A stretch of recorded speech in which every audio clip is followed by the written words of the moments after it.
Hey, I'm Nick DiMatteo, and welcome to Music is Not a Genre, the interview edition. It's always monumental when I have a guest on. Thank you, as always, for watching and listening.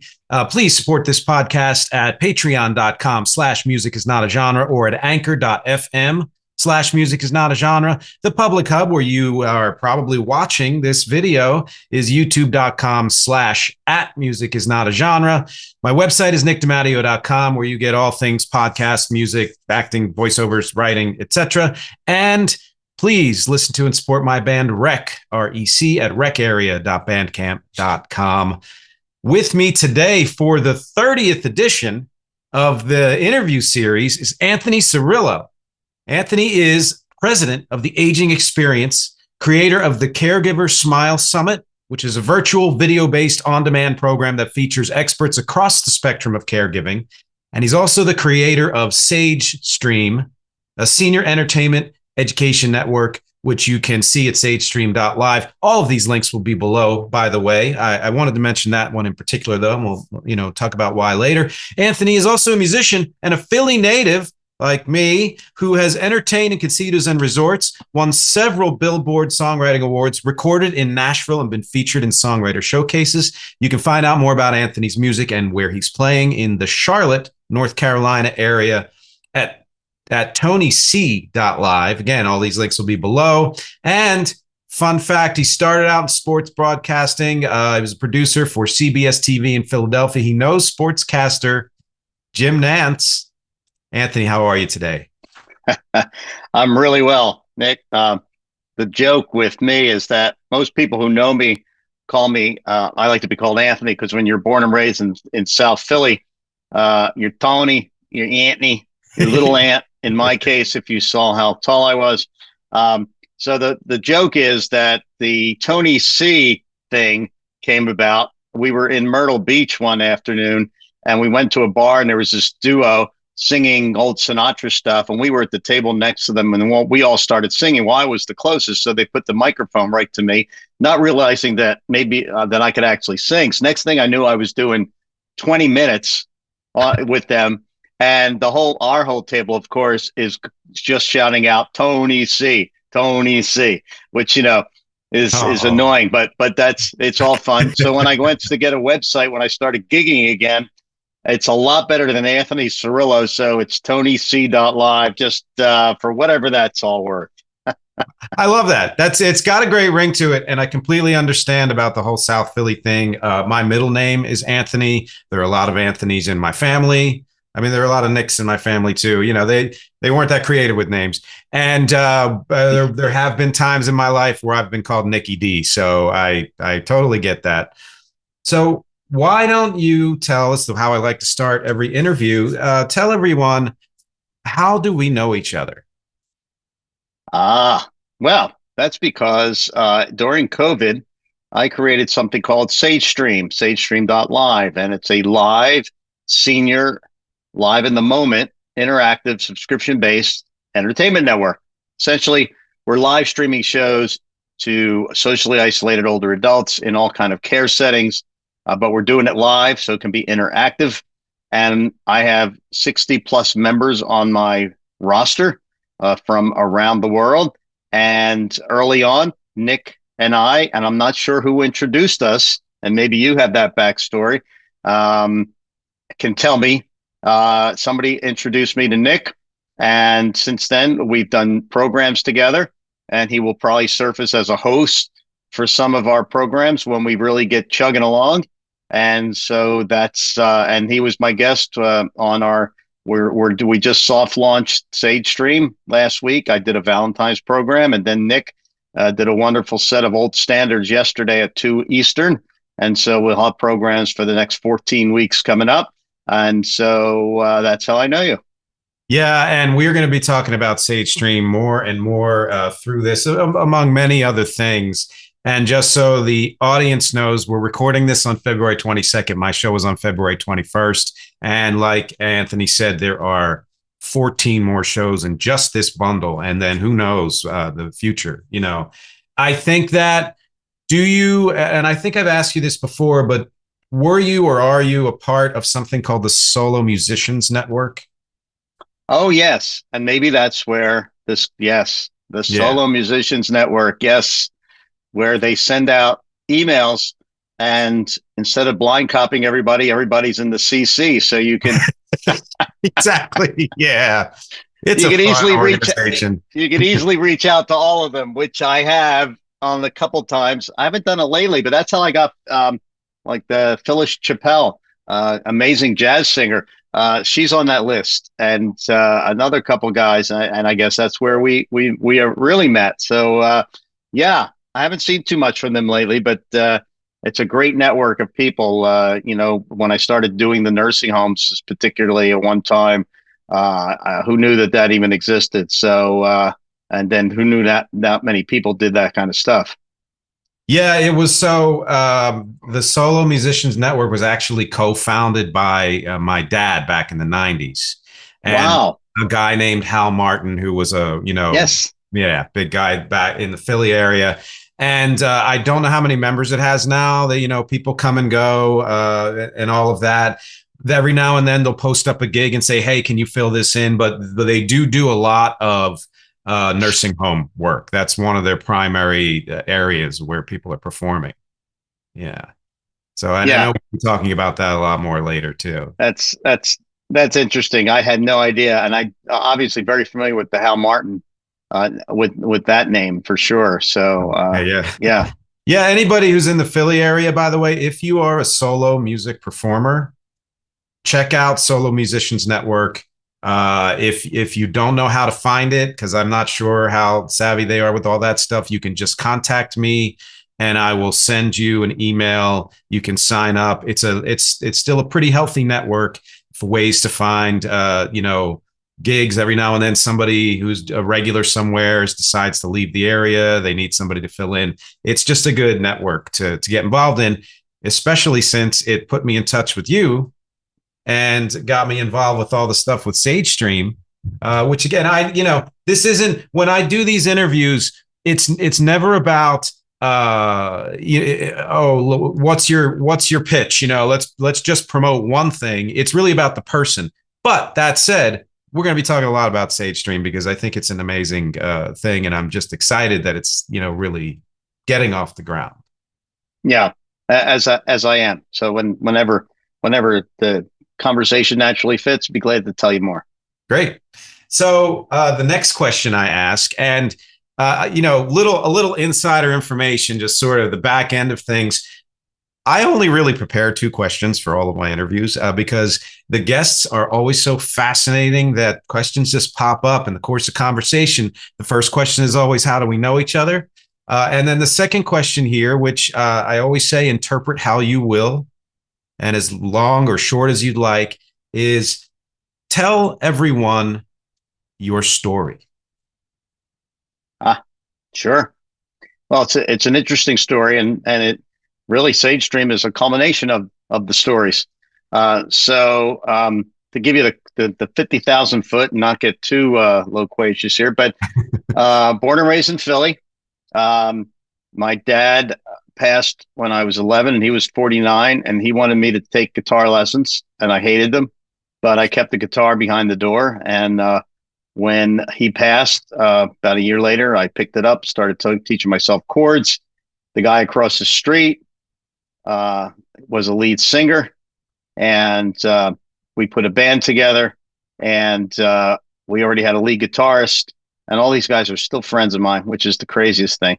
In fact, the guy across the street, his name's Art Salvagno, and he's a Christian singer now. He's on our roster, and I just saw him. I haven't seen him in years, and we just met up in Asheville during the summer. So we had a little band. My other the guitar player Walter, he's in northern Italy. He's a physician, and of course I was the bass player because all the lead guitarists got taken off quick because they all wanted to get the girls. So that's kind of how that worked. And so really through my childhood, through college into the '90s, I was in bands of one permutation or another, always as the bass player. I did do some side gigs at Caesars in Atlantic City and resorts. Did a whole strolling troubadour at resorts one New Year's weekend. It was kind of interesting. I was singing some songs in Italian and getting requests for My Way at $20 a pop, and just kept going. So why can't we do this all the time? Uh, but so that's always been one track. But there always was that. What are you going to do when you grow up? So again, I was fortunate through unfortunate circumstances to get kind of the college education I got. Because when my dad passed, and my mom became the breadwinner, and she hadn't been working, and she didn't drive, and she was in her late 40s, and so there's opportunities that avail themselves to you. So I was able to get a scholarship for St. Joe's Prep in Philadelphia, and actually paid less than my friends paid going to the other Catholic high school. And then I got state grants, basically to cover my tuition at Drexel. And then eventually, when I went for my master's at Penn, it was covered by my employer. So, things happen for a reason. Perhaps that's, what happened in my case. I don't think I would have got that kind of education. But during my years at Drexel, I, took a couple of years off from music to see what I was going to do when I grew up. And I became the sports editor. And really, I had no business being the sports editor, but whatever. And then I got an internship at the local ABC station, CBS station, I should say.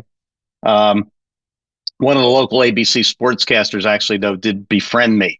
And he was a young hotshot. He wasn't old, but a few years older than me. And he was running around in his Porsche, and he was just a big sports star, on TV in Philly. And he just chauffeured me around for a whole day. I shadowed him. It was amazing. So I wound up working for CBS in the sports department, and parlayed that into a job with a sportscaster named Jim Kelly. He not the quarterback, but he went on to be to go to ESPN. Him and a guy named Al Meltzer were the two guys that were on the TV that at sports those times, and wound up producing his Sports World Roundup radio program.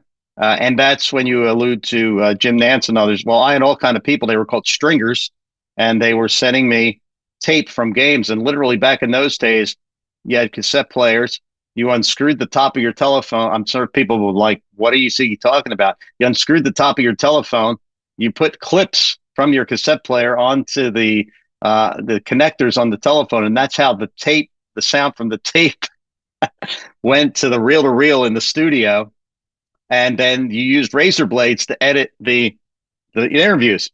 So I had all kinds of guys who I had no idea who they really were at the time.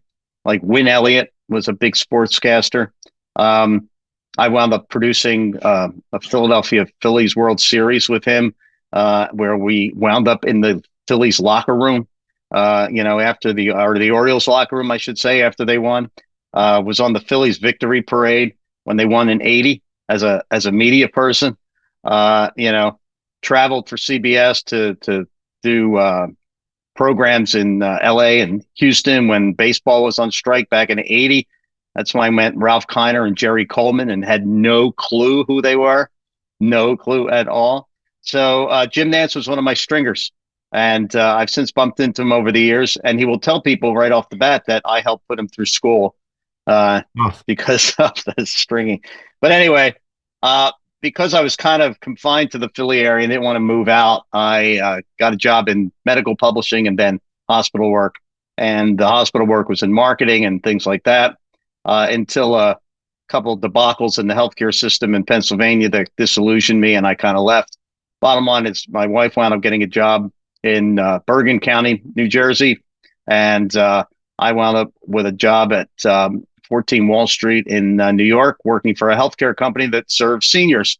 And that was the first time, because my music career had moved on from the bands to walking into a senior center and starting entertaining for elders.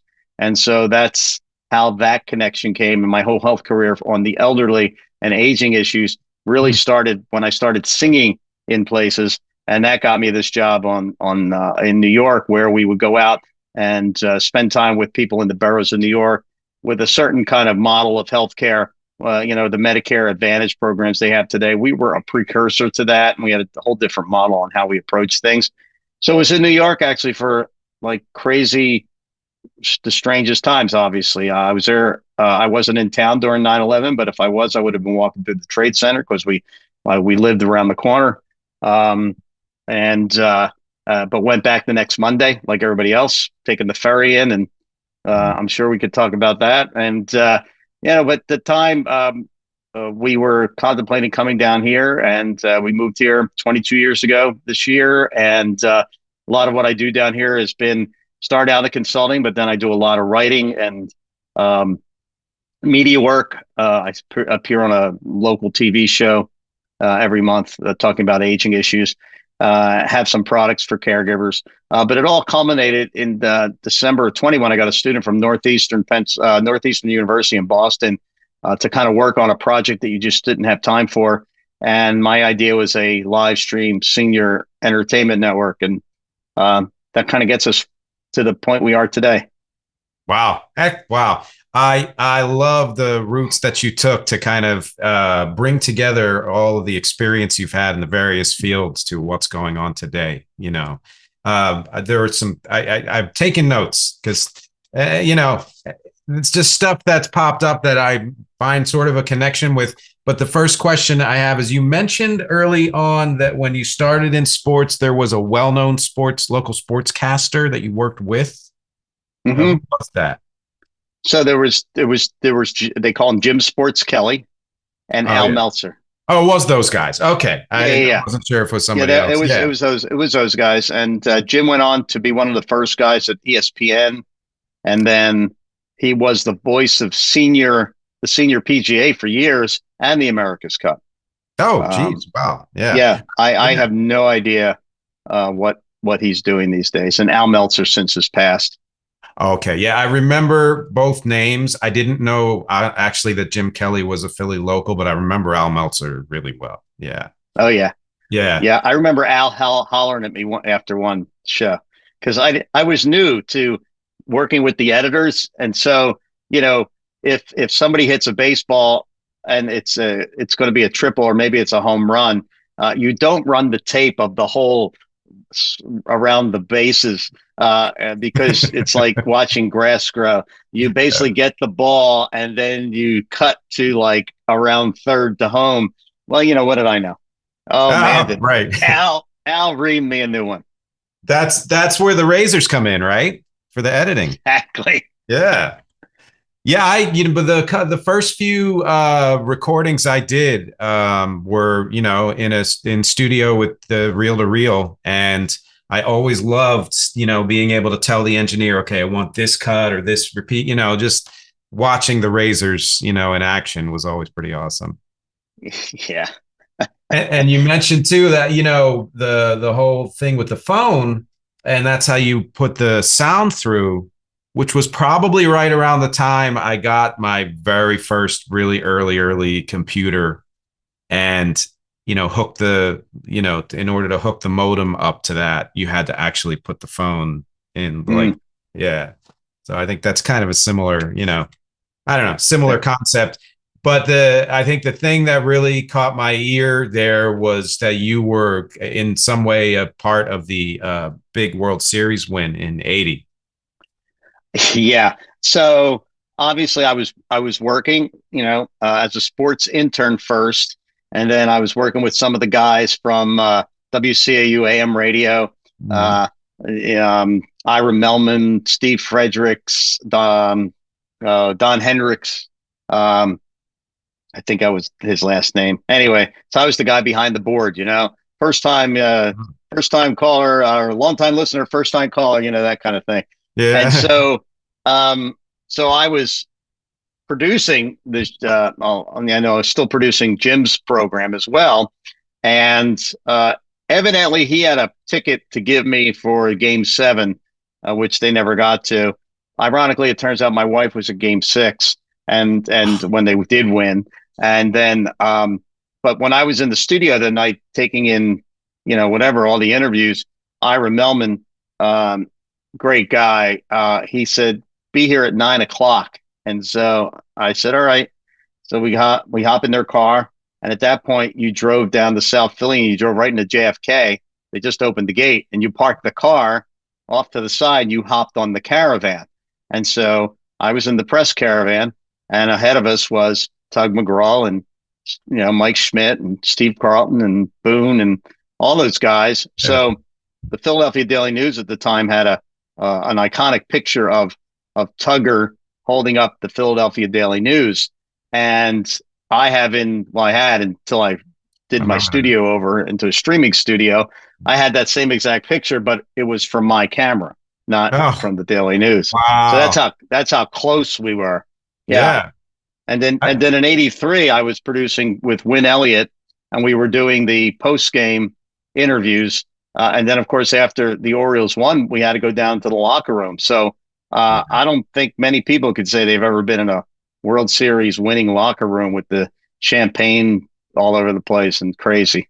No, not many, not many. I think that there's a chance that I may have seen you because I was at that parade in '80 as a kid. But yeah, that's kind of a weird circuitous connection, over 40 years or whatever. That must have been exciting. I mean, I was excited just in the audience. Oh, yeah, I mean it's surreal. I mean, as those things tend to be, and especially when CBS hired me and I went out to Houston and LA. That's when actually I got to know Jim Nance really well because again, he was just a stringer.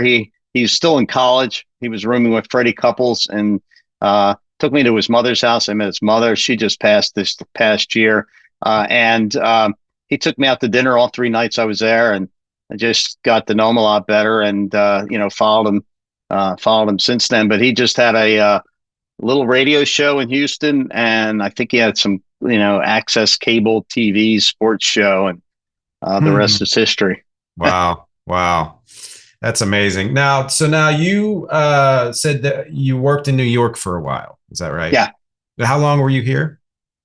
So January of 2000 to October of 2001, So you really did leave like right after 9/11.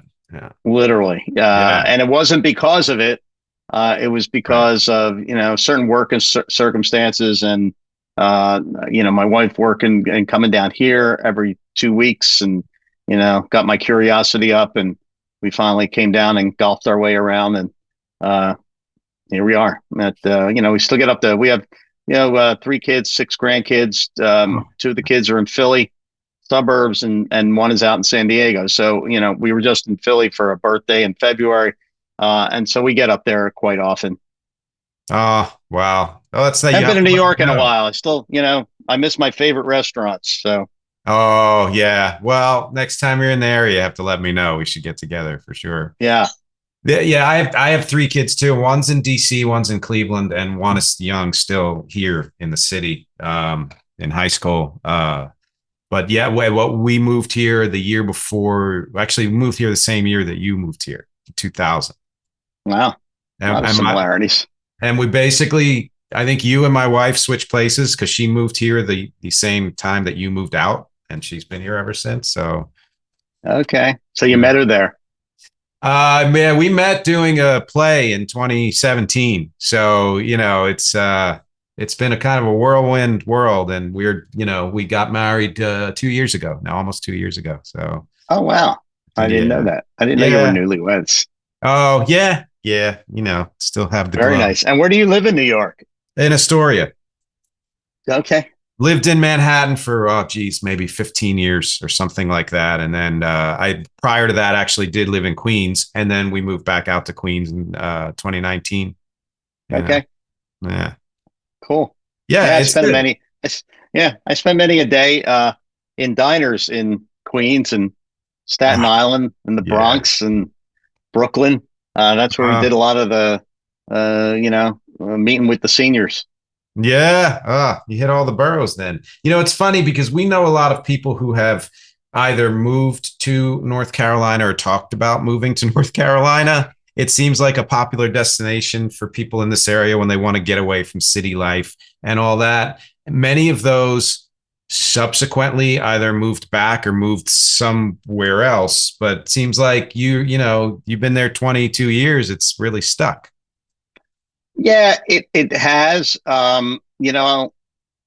Even though my wife and I both say we still have our grade school friends. I mean, Philly was a different beast in terms of, like, I'm not that friendly. I mean, there's a group of people from the prep that I can still be in contact with. In fact, one just called me a couple of weeks ago. Oh, I hadn't heard from in years. wow. But when we've gone back for reunions, it's been grade school reunions, not high school reunions. So, Huh. but down here we have a ton of different friends, and a lot more roots, because when we were up there, we were both actively working and I was gigging. And so, we had friends and family, but, it's a little different down here with her being retired and me, kind of setting my own schedule. And then, a lot of the friends are retired. So it's a different thing though. I could tell you through pandemic and politics, we considered moving back, but that could be a whole different show. Yeah. Oh, yeah. That's for sure. Yeah. Wow. Yeah. Funny. I was actually on track to go to St. Joe's Prep, but was not all that adventurous as a kid and wanted to stay with my friends and in my local area. So I just ended up going to the local public high school. But it's a good You school. know, Really good school. um, I thank my late sister and my late mother for forcing me to take the exam. Uh, at the time, if you remember, there was Gino's fast food restaurant, Oh, and they had yeah. they had a Gino's scholarship. Well, that's basically what they gave me for 4 years. And, essentially I just had to, vacuum a classroom or do a little work after school. And, Hmm. wound up having bands that played at prep dances. And, Oh, um, I tell everybody that was, even second, first was the prep. I mean, even my University of Pennsylvania education, as great as that was oh, second to the wow. prep. Amazing. Just those teachers and that environment, they empower you to think you can achieve anything. And, of course, they expose you to inclusion and diversity, and all those types of Jesuit principles. And, Mm. I commend them that they kept it in North Philly because the original structure had burned to the ground. And so they had to rebuild. And so we were one of the first. I wasn't the first class back after the building, but maybe the fourth or fifth. I'm not sure. But they stayed true to North Philly and the roots there and give back to the community. The church next to it is incredibly beautiful. Did Oh. go back to try to take one of the grandsons to try to get him to go to the prep, but he wasn't. Well, I don't think his parents were buying it because he was. They weren't offering him a whole. He didn't get the deal that I got. Let's put it that way, because he had two Oh, yeah. working parents, and Yeah. yeah, when well, you could just know when daycare costs as much as some high school tuitions these days. You can Mhm. imagine what prep high school costs in relationship when I went there. Yeah, But it's funny. My kids have all taken the track that I didn't take. They've gone to Catholic prep high schools, basically, and it served them really well. But it's kind of a good thing that my ex is a lawyer, because I could not afford to send them there. Let me tell you. And I do think, though, that there is something to be said for the level of preparation that you get to go to the next stage of your life by going to a school like that. And I mean, you went to Penn, so that's, testament right there. yeah, I mean, clearly it's amazing. It was an amazing education, and you still remember the teachers, Mm. that and you keep in touch with the alumni association. And I was in the class with my homeroom was Michael Nutter was in my class. I spent 4 years sitting right next to him, basically. Ah, So wow. obviously the class that was coming up after us has had the McKinney. So we had two mayors right out of there. And Jeez, that's if you actually incredible. just go down the alumni list, I mean, Gannon, I forget what his first name is, played in the NFL. Now he's a Okay. sportscaster. Oh, yeah. Um, the guy who created everything, whatever, something in Philly, whatever that show is. Um, I think he's from the prep. I mean, it's a Wow. crazy mix of talent that came out of there. But it was a strange experience as well, because Here was a relatively poor kid, and you're in classes with like the guy whose father owns Finneran and Haley Paint, or the guy whose father's a judge, or so Wow. it was just and that was a good thing and a bad thing to be around because on one hand you aspire to that, and a lot of these guys had kind of silver spoons, but on the other hand, you spend too much time around that kind of thing, and you think that you're just automatically entitled to it and don't have to work for it. So Yeah. Now you said you were in you played some of the in bands back then, and were you primarily on bass at the time? yeah, you know, if we did switch off, this is kind of a funny story. So I had a 10-week elective that I had to take at Drexel, and at that point I had filled all my requirements, and I was taking like, tennis for 3 credits and whatever. It's like Yeah. whatever filler I needed to finish. Well, I took a 10-week, I took a vocal harmonizing class. That was absolutely cool. Of Mm, course, I couldn't read music, so I'm recording the whole practice sessions. Uh, but nice. then I took a 10-week piano course. And by the end of the 10 weeks, I had to be able to obviously read the notes and play with my left and my right hand. And I did, and I passed. And Nice. so in the bands, every once in a while, we would switch, and the bass player, the guy would come play bass, I play keyboard, just to give it some diversity. But yeah, I was always the bass player, that was the ironic thing is as soon as I got out of that, when I went into nursing homes, I was just basically using backing tracks and a handheld mic, which actually made me a better entertainer, ultimately a better public speaker, Mm. and ultimately better able to work on my feet with what could be a very tough audience if they don't like what you're doing. So that was a whole different experience. And so when Wow. I started doing the brew pubs and doing actually a lot of backyard entertainment with our friends, it was backing tracks, but strapping on the Les Paul and the vocal harmonizers, so that basically a 5-piece band with one guy. But yeah, all the years of bands. In fact, the last bass I played in a band is hanging in my bar downstairs. Ah, wow. I actually want to get quite a bit more into your performances, and then, of course, in conjunction with that, the nursing homes and Sage Stream. But I have to tell you, it's funny because a few years ago, I rejoined after a long hiatus this Beatles cover band, which Oh, I was cool. originally a keyboardist for, and one of the singers, and they needed a bass player. And I had only really done bass, in my studio. I never performed it live. And I'm like, yeah, I love these guys. I'll jump in. And we now have like 3 or 4 different cover bands for which I am the bass player. And same exact thing. Every now and then, one of the guitar players takes the bass and I jump on keyboard. It's like almost identical. Yeah, that's always fun. Yeah. And what's funny is I think for me, I started with piano, I went to guitar, but bass has become like this huge love. I just the laying down the rhythm and just the way you can play even melodically and all of that has just really excited me in my later years. Yeah, I mean, Yeah.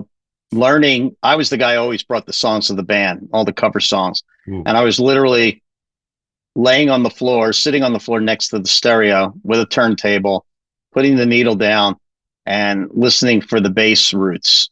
And, then writing out all the songs and the chords and bringing it to these guys. That's why I can learn songs so incredibly quickly. When I'm gigging and somebody stumps me with something, I'll know it by the next week. So I love that. Yeah, absolutely. It's its own language, and you've shown that. Like, I'm a part of your newsletter, and I see the performances you do, and all how and just how eclectic your musical selections are. It's pretty awesome.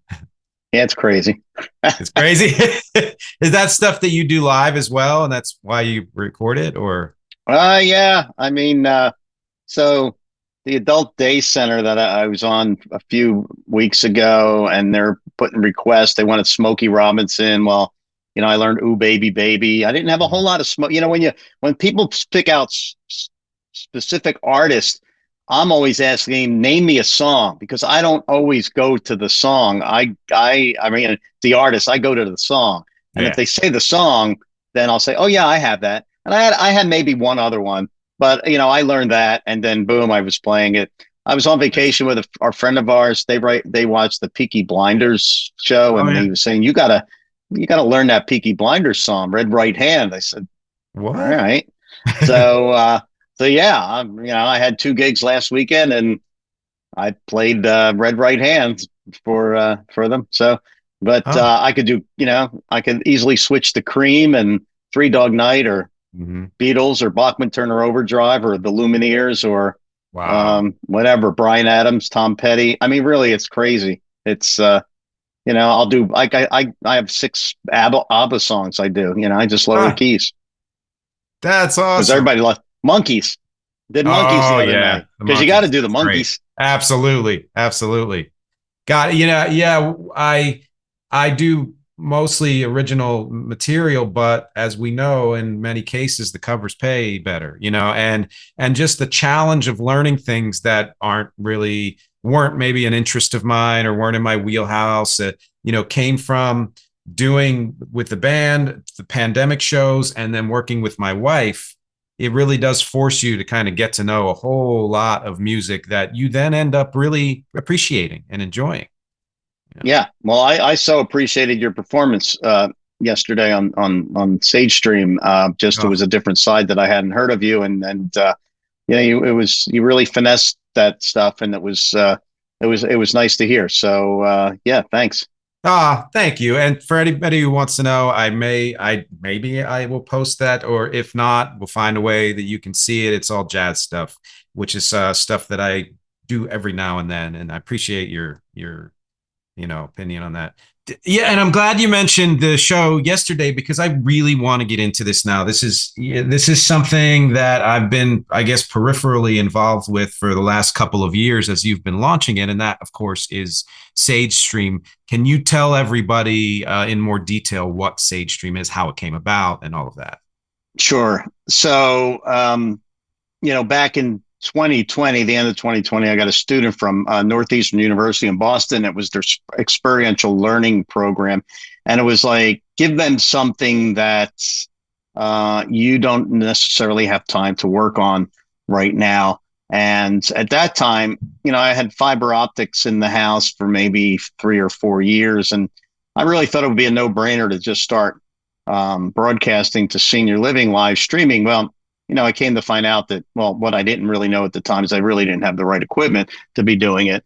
And then, second of all, that they literally and figuratively didn't have the bandwidth from a staffing or technology perspective. Well, that certainly changed during the pandemic and since. And so, my student, we did everybody's when you have mentors in these business accelerators that I attend, which is all kind of new to me as well. Launching an enterprise like this, that they're about discovery, talking to people, finding out is there a need. And so we talked to hundreds of people, activity directors, activity consultants, executive directors in nursing homes, and really the landscape had changed. That because of COVID, because of the shutdowns, obviously live stream was becoming a much bigger deal. So, within 3 weeks or so, we had a kind of a vision video, one of those whiteboard animated videos together about, I'll get into what it is in a second, but this is how fast it kind of moved out of the gate. I mean, we had the whiteboard animated video, and then I started sharing it with people, and then I had like 6 organizations endorsing what we were doing, like Music for Dementia in the UK, and caring.com and caregiving.com and Second Wind Dreams in Atlanta and a bunch of others. And then because on the healthcare side of my life, I write for US News and World Report, they saw the whiteboard video and said, well, you should write about this. And I normally don't publicize my own stuff. So Hmm. I was able to write for US News, and then Yahoo picked it up. And then, so next thing we had endorsers and press, and then we were being asked for a proposal from a major assisted living group. The thing is, we weren't ready to do anything. We didn't have a platform. We didn't have a delivery platform. We had a lot of momentum, And so the last 2 years have been trying to catch up with that initial thrust because this is all kind of bootstrapped from me. So let me circle back to what it is. So and then we'll also tell you why we're doing it. Yeah. So the what is pretty straightforward. It's a live stream in the moment, and the emphasis is live, not pre-recorded, not on demand, live in the moment senior entertainment. And because it's live, it allows for interaction. And as you witnessed, what we use is the chat function of the video player that we're using. And so some of our steady clients, will send me the day before, whose birthday it is, or what's going on in the facility, or what can we shout out? And like I asked you to shout out to the facility in Allentown yesterday, and it didn't go unnoticed because I talked to the woman via text today, and was making sure she was watching, and she proactively thanked me for the shout out. So that makes it interactive. And when you have interaction, it's one of the things about that we're trying to solve for is, social isolation and social interaction. We had a quick a sip of my coffee here. I'll take a sip too. There you go. So you got the live part, you got the interactive part. So why does the National Association of Activity Professionals love us so much is because a lot of the things that we're trying to do based around the brain science around music. So I have a neuroscientist mentor at the Johns Hopkins Lieber Institute for Brain Development. His name's Raul. And he put a video together for me that basically shows people, here's your mind on drugs. Well, here's your mind on music. What happens, what connections are being made. And he goes through each of them. If you're interested in the lyrics, here's what lights up in your brain. If you're interested in the beat, here's what lights up in your brain. And so at the end of it all, your brain is connecting on all levels, and they're therefore building stronger connections, which explains why when I'm in a nursing home and somebody who has Alzheimer's comes alive for that whole program, then goes back to sleep, there's a reason. There's brain connections that are being formed. And so we have some artists, like some of our artists in the UK, that actually building cues to help people with memory loss. We have a guy named My Mate George, and he does tea time tunes. He's an interesting character. He long haul COVID survivor. Unfortunately, he's had long COVID. He can't sing like you or I for an hour or do 3 sets. But he can do, and he created in the UK, tea time tunes. Every day he does 1 song. But he builds all kind of stuff around it. So he has a cast of characters, stuffed animals that come down and converse with him. He tries to make it interactive because of how he does it. So he numbers the song so people know something came before and something may come after.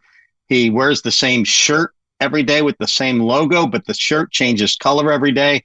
So something stays the same, something's different. He has a tea mug, but every day the tea mug is different, right?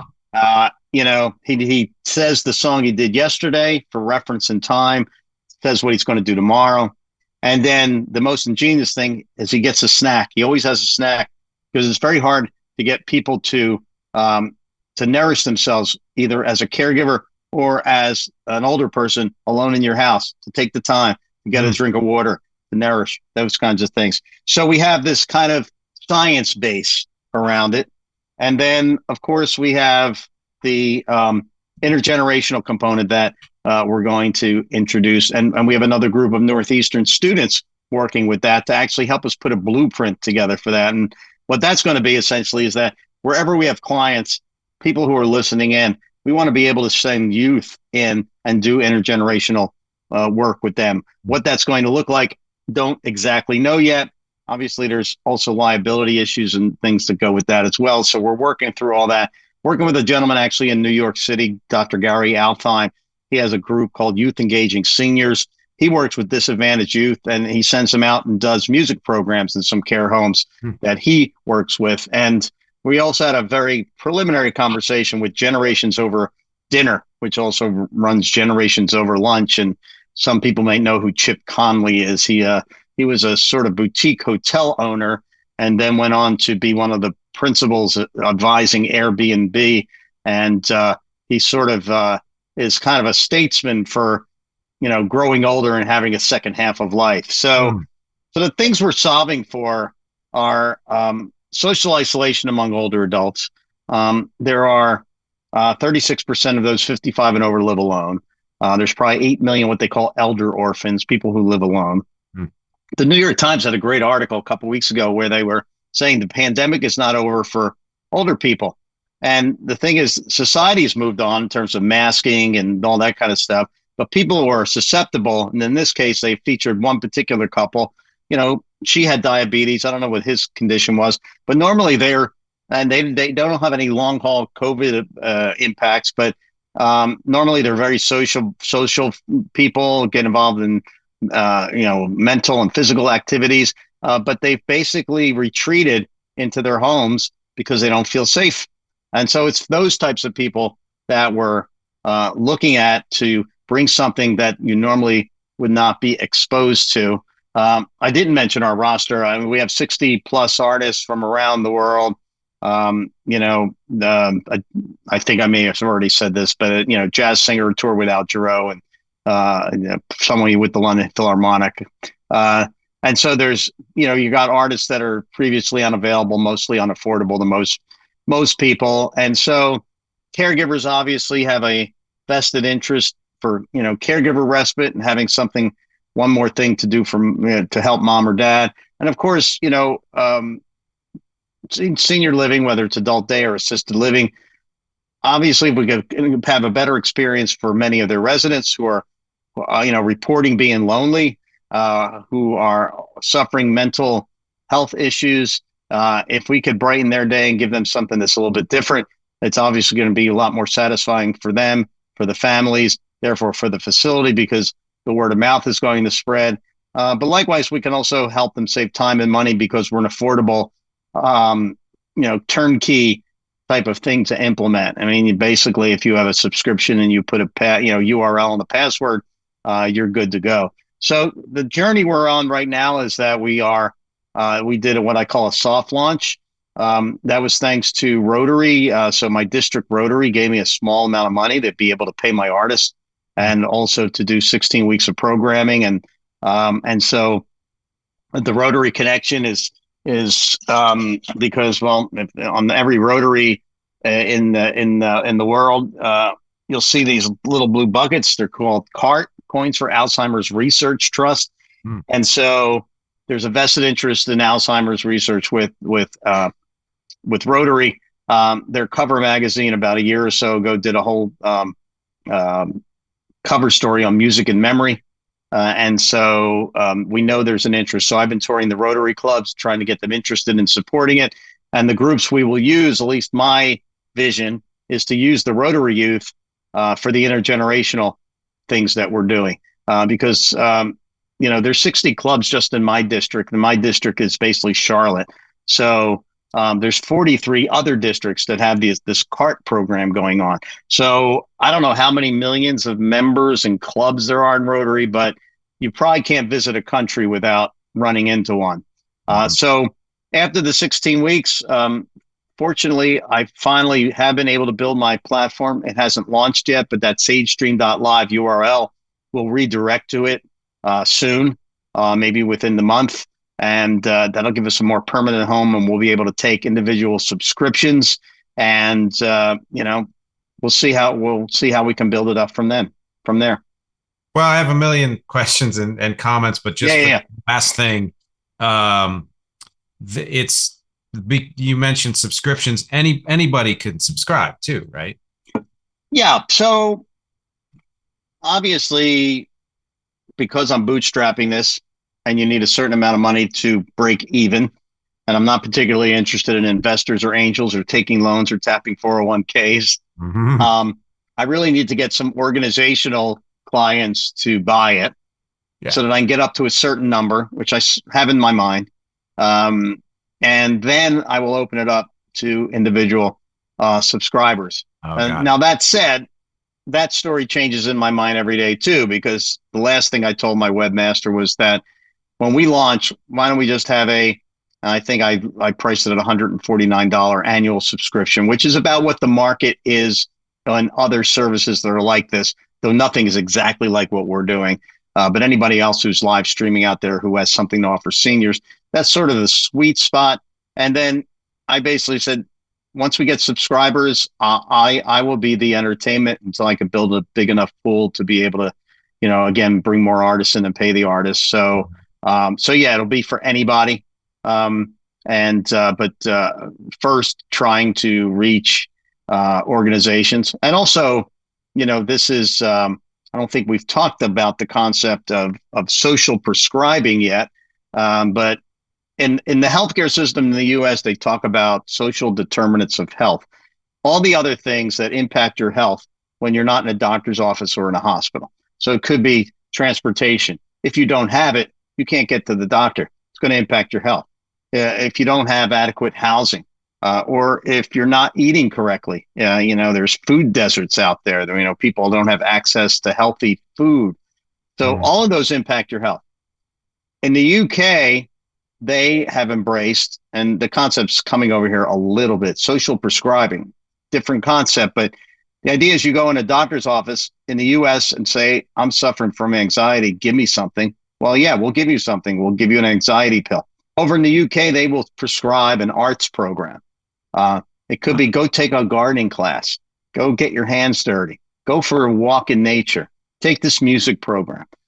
So that's a conversation that I am trying to have with local physicians and health systems to move this along, which gets into another target audience, which are like Medicare Advantage plans and health plans that can offer this as a value-added service to members like they do with silver sneakers and that kind of stuff. So long-winded answer, yes, anybody will be able to avail themselves of the service, but there are a number of ways that we hope to be able to, because if we got into a health plan, then anybody who had that health plan wouldn't have to subscribe. They would just get it. I want to make a quick comment on just say to everybody, in case you don't realize how incredibly affordable and cost effective that number is for anybody who wants to buy in, whether you're in particular facilities or organizations, but even individuals. My dad does live in-person nursing home shows, and I think it costs pretty much that much for the nursing home to employ him for just one show. And you're talking about an annual subscription for $149. That's incredible. Right. And then for an individual, I think it's probably about right. But for an organization, it's probably going to be that monthly, perhaps. Well, that makes sense too. Yeah, because you're getting so many shows. Yeah. Right. And you're exposing it to so many more people than one-on-one. But yeah, it's interesting because I did have a conversation. So I do a lot of pitch contests, and you go up and you tell what the problem is, and then you give the solutions and So one of the guys I met at a pitch I had breakfast with this morning, and he's a sales guy, and it's an area where I suffer a little bit, but he was saying, messaging. He says, what if you just went to these people and said, how would you like to have 3 live entertainers every week at your community? And essentially, we can do that, right? And they're entertainers that are of a caliber that you're probably not going to get off the street all the time. And, I have no knock on volunteers, but a lot of times you'll get what you pay for. Some people are very talented and some people aren't. True. So, but again, where are you going to get a violinist that plays with the London Philharmonic that does, kind of music appreciation and the violin, or an opera singer that has sung at Red Rocks and, things like that. Well, you're pulling from all over the world. It's a greater pool, Yeah. And Phyllis Chappell from the Philly area, who, if you go on her website, she's been named one of the top 500 jazz vocalists of all time. I mean, wow. I thought my superstar in LA was that person, but evidently they're going to have a cat fight one day we'll have a sing off between the two of them. That would actually be a fun program. I'll bring the two of them, two of them on at once. Well, head to head. And your performers are not just music either, right? Right. So 75% music, 25% others. So, I have 2 comedians. In fact, next week's program, the February 28th, 2023 program, for reference in time, there is going to be 2 comedians. The week after that, I have somebody who does watercolors. I work with the Creative Aging Network in North Carolina. That's an arts organization based in Greensboro. So they give me some of their artists. I have a president of the Black Bourbon Association, Women's Bourbon Association. She's not part of the programming this time, but will be. Hmm. I have the Isabella Stewart Gardner Museum in Boston that will do live museum tours, and there's actual clinical studies around doing live stream museum tours that show it's beneficial to socially isolated folks. They've actually clinically studied that.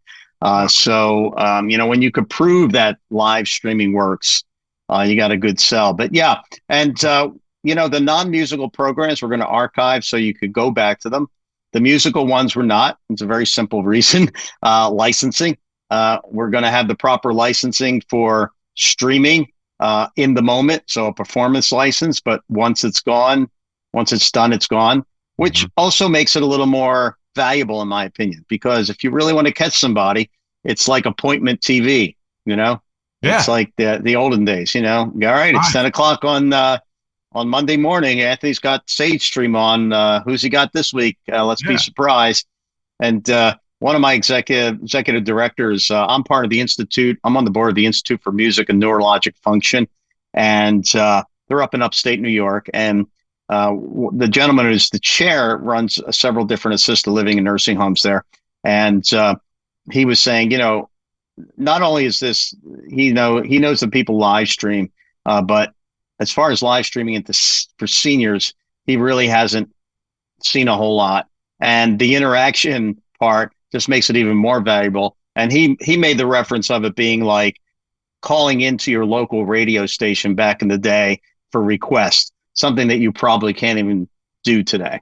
So, so there's a lot of moving components to this that make it interesting. But I think it works to our advantage, even actually not archiving the music programs, because we'll have enough music and we'll bring people back that it'll keep it interesting.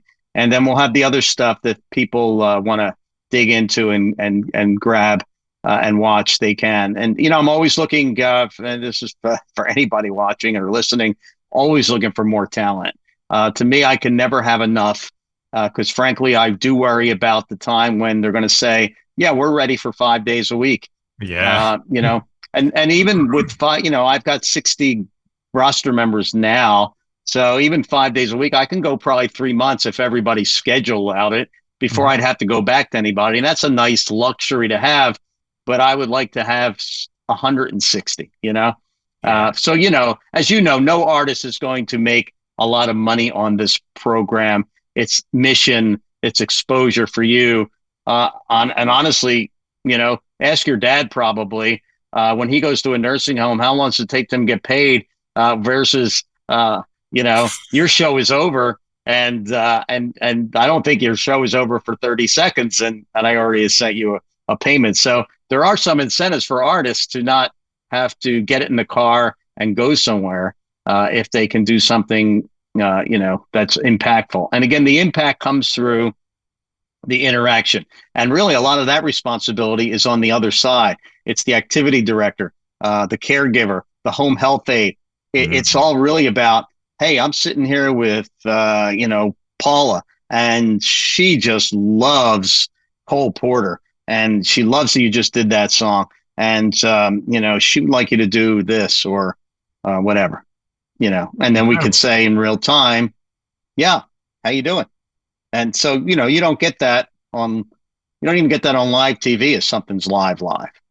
No, because you can't interact. I think the live component of this is, vital. I kind of want to get into the whole science angle of this because I wasn't even aware of it. But I want to say first, just the housekeeping thing.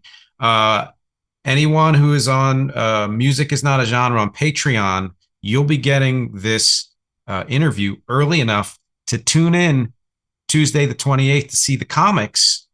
So I highly recommend that. There are so many shows left in the bundle that you can buy for this, and everybody else, you can see every show in March and April and beyond. And as a performer, I can tell you, if you're out there and you want to do this, there's, to me, it's no contest. Having talked to my dad and you, and knowing how much work it takes to set up and do a show that's actually a very short show, so you're doing more setting up and breaking down than you are performing sometimes, and then it takes, a couple of months at least to get paid.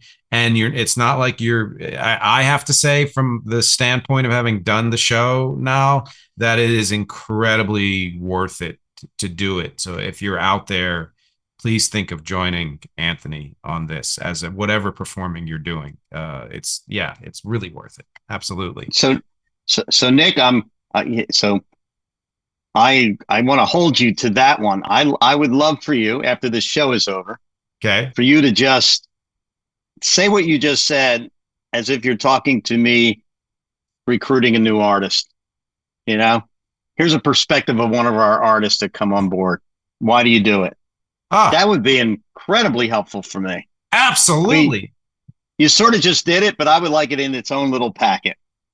I mean, hey, let me know whatever you want me to say. I'm serious. The pandemic afforded us a lot of heartache and tragedy, but some of the benefits that had come from it, we've been talking about lately, and remote work is one of them. And for performers, having done all the shows that I did online, just from my heart, which I would never take back. I loved it. It was amazing to be able to do that and be working with somebody like you as a performer himself, who has the amount of knowledge and respect for other performers, and you're giving to a community that just desperately needs this kind of whatever live performing you're doing, and to be rewarded for the experience of doing it, but then to actually be respected on the level, on a business level, and get paid for it, and get paid promptly. I can't say enough about the experience, really.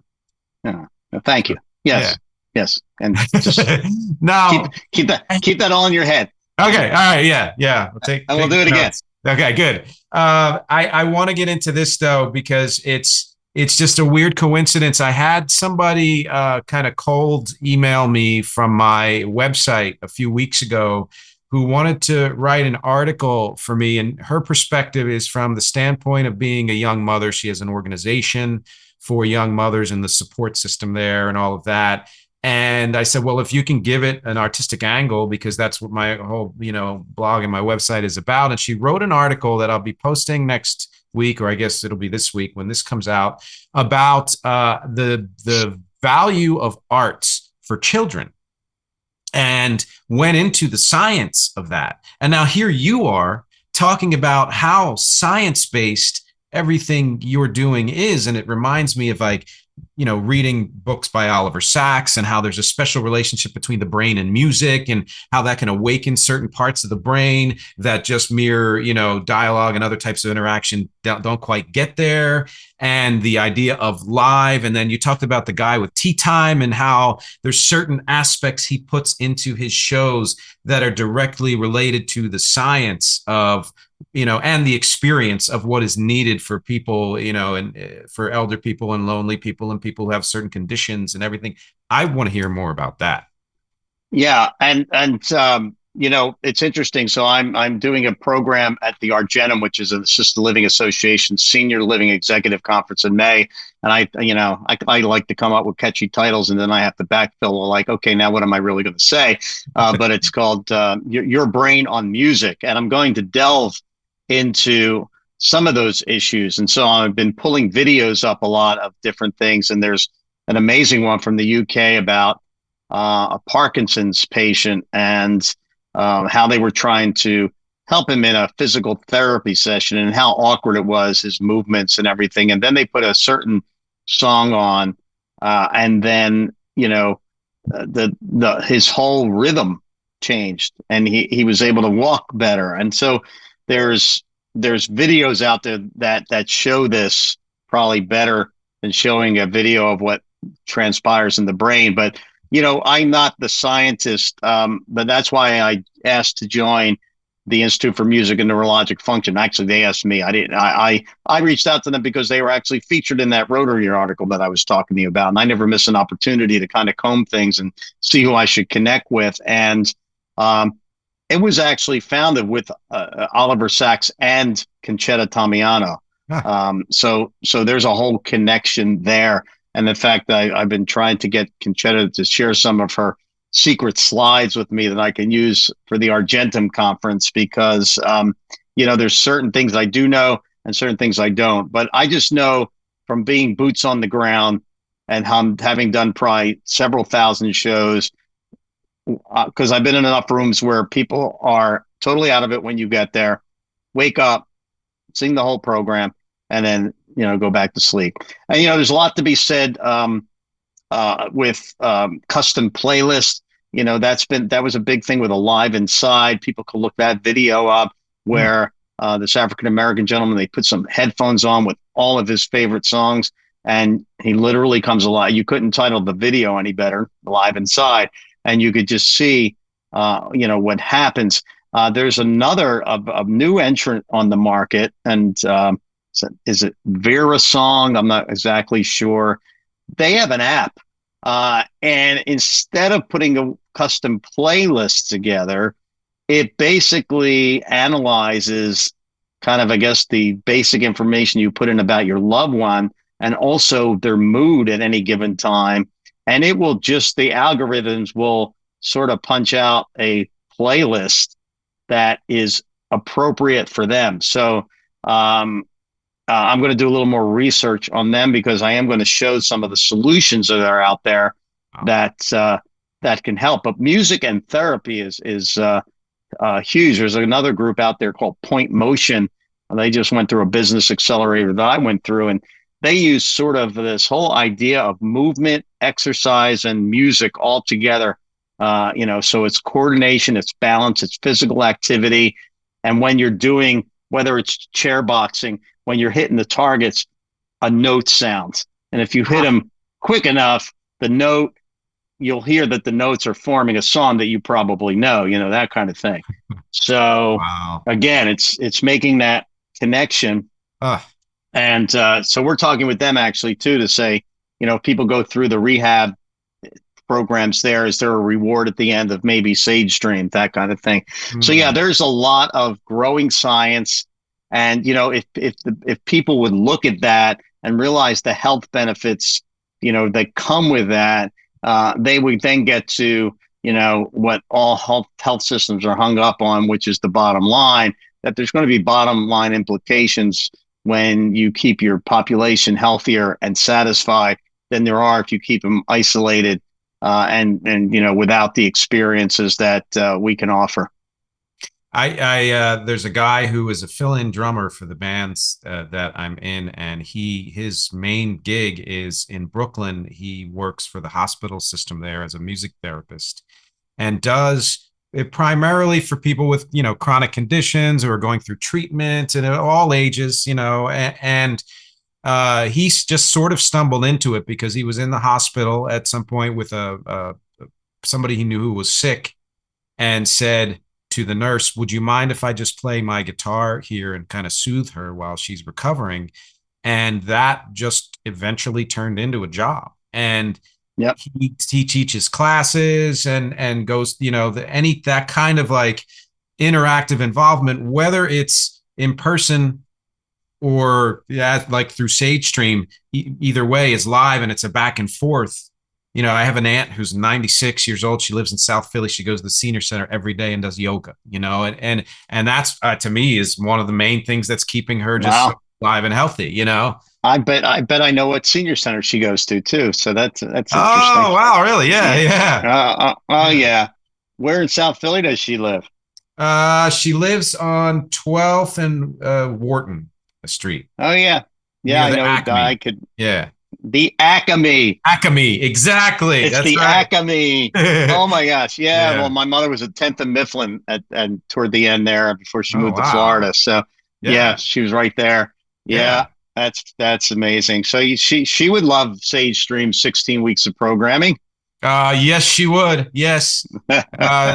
She's always been one of my biggest fans too. I sang for her when I was like 7 years old. I sang "The Way We Were," Oh, there you go. because I had so much experience about living in the past at 7. And, Of course. yeah, exactly. And I don't know, she's just a great supporter. I, I'm, I mean, I can't tell you, I'm glad we did this because I've learned so much about,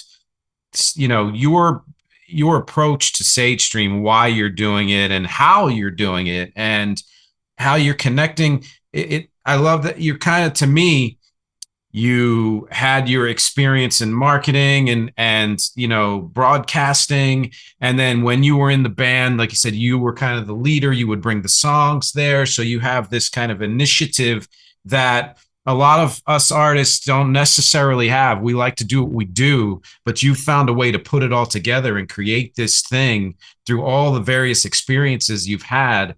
That it, I said this before yesterday, and my wife read a quote from somewhere, and I think it all applies here, which is, 90% of success is just sticking with it and doing what you say you're going to do. And here you Yeah. are, like it's getting to a couple of years later when you started this, and it's all starting to come to fruition and for such great benefits for so many people, and it's really exciting to me. Well, I certainly appreciate it, and you need some cheerleaders along the way, and then champions, and you're obviously one of them, and I appreciate that. So thank you very much for that, because I do believe the more I talk about it, the more I believe that we're offering something no one else is. That it's a needed service, that we're going to help a lot of people with it, and it drives my mentors. One of my mentors at it's called Launch Lake Norman, Launch Charlotte now. He just can't understand why people just why this just shut up the charts, so to speak. Yep. So he's a big champion as Mm. well. So you need champions. You can't do any of this by yourself. And it was gratifying was, as you know, I called every single artist in the month of January, which I hadn't really had a conversation with everybody until we had like these initial Zoom sessions when I explained what we were doing and people joined up. But I called everybody. And I was a little nervous because, again, what have I used you for? No, literally nothing. Some of them, and so and when you have some of your superstars, it's like, are they still committed? So and not to slight my non-superstars, at least in a certain realm of things, the people who I was most nervous about were like enthusiastically committed. When you need me, just call, and we'll do it for you. So. Yeah. Yeah. And, so we're almost out of time here. Is there any final thoughts or the directives that you'd like to leave with everyone? No, well, you just never know where every conversation leads you. So if this sparks something in somebody that you feel could use Sage Stream, or could be part of our roster, or is a caregiver who might know a loved one who needs this,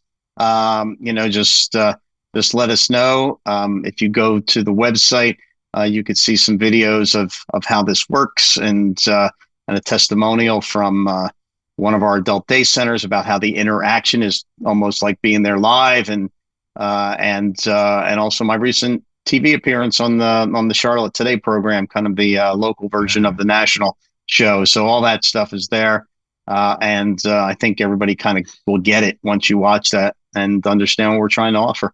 I think you will too. I've seen all that and I agree. And all of the links and any other links that Anthony decides are pertinent, we're going to put below, both audio and video versions and all of that. So please patronize all that. Check it all out.